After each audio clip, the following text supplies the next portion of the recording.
Friends, hi. In goods and service tax, the entrepreneur, the business owner, have more worry about that what government is going to do now next. Because there are a lot of changes the government has brought through the notifications through the circular. Some of the changes through the budget, and the entire year there are notifications circular, the rate revisions, and many more things are going on. Now see the pain point of the entrepreneur or the taxpayer, that they should focus on the business to increase the productivity and scalabilities of the business, or they should focus on the tax. They should become a tax expert or the business expert. This is one of the pain points that entrepreneurs are facing as of date. Now with this, one of the important topic that I wanted to bring in front of you is about the different types of form, different types of returns in GST. If you are working as a composite dealer, what returns, what compliance you have to do. If you are working as a casual supplier, what returns, what compliance you have to do. If you are working under B2B, B2C and some export transactions, what returns is suitable for you. You are not from India, but you are doing the activities in India. What returns you have to file. So there are the segregations of the returns, basis of the taxpayer classifications, that you should know as a taxpayer, as an entrepreneur. Because what the business you are doing, you might be that you are covering more scope in your business. Some more transactions you are covering in different areas. It will help you to get those understanding about the different types of returns. So in a common ways, GSTR1, that is for the normal taxable persons. Most of the entrepreneur and the business owners are being covered under GSTR1. When you file the GSTR1, that is for outward tax supply.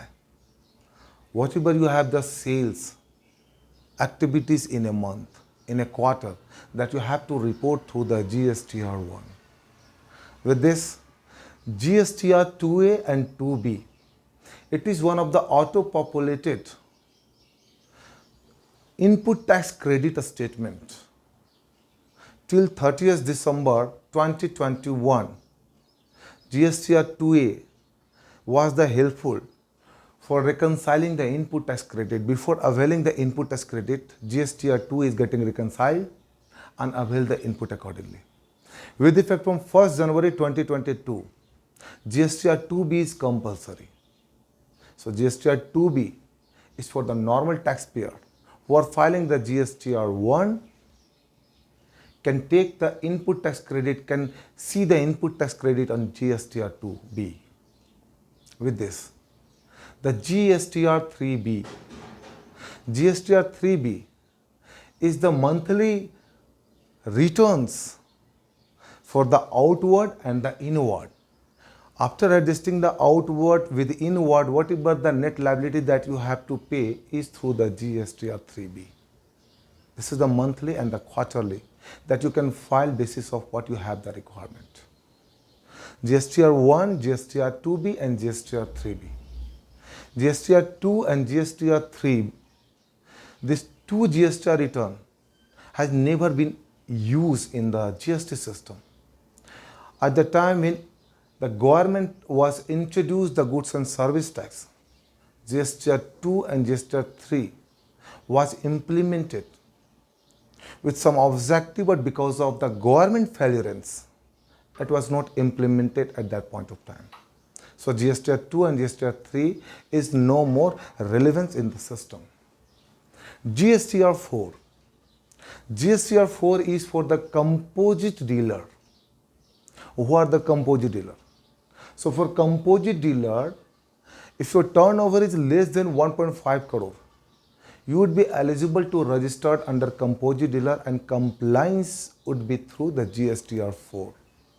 Earlier, the GSTR 9A was filed by the taxpayer, and this was till the year 2019. After that, the GSTR 4 was introduced. So GSTR 4 is for the composite dealer. I'll come in a detail with the composite dealer, what was the compliance, how the composite dealer will make the compliance easily. For that, I would come with the separate topic on composite dealer and what is the compliance that you have to fulfill if you are in the composite dealer registration. So GSTR 4 is for the composite dealer. GSTR 5. GSTR 5 is for the non-resident. Non-resident, if they are doing the transactions in India through himself or through the authorized person, they have to comply with the GSTR 5. GSTR 5A is for the OIDAR, Online Information Database Access and Retrieval. For these kind of transactions, if you have to comply for and file the returns, the GSTR 5A. GSTR 6 is for the input service distributor. If you registered under input service distributor, which is different from the normal registrations that what you have done for your business. So if you register under input service distributor and allocating your input tax credit with the different branches, with the different reasons, for ITC, you have to file the GSTR 6. GSTR 7 for the persons who are required to deduct TDS. Who is required to deduct TDS is need to file the GSTR 7. GSTR 8 is for e-commerce operator. So under e-commerce operator and the business under e-commerce operator, you have to file the GSTR 8. GSTR 9 is the annual return and GSTR 9C is the audit of the GST that is being completely removed in the previous budget. So there is no any role of GSTR 9C.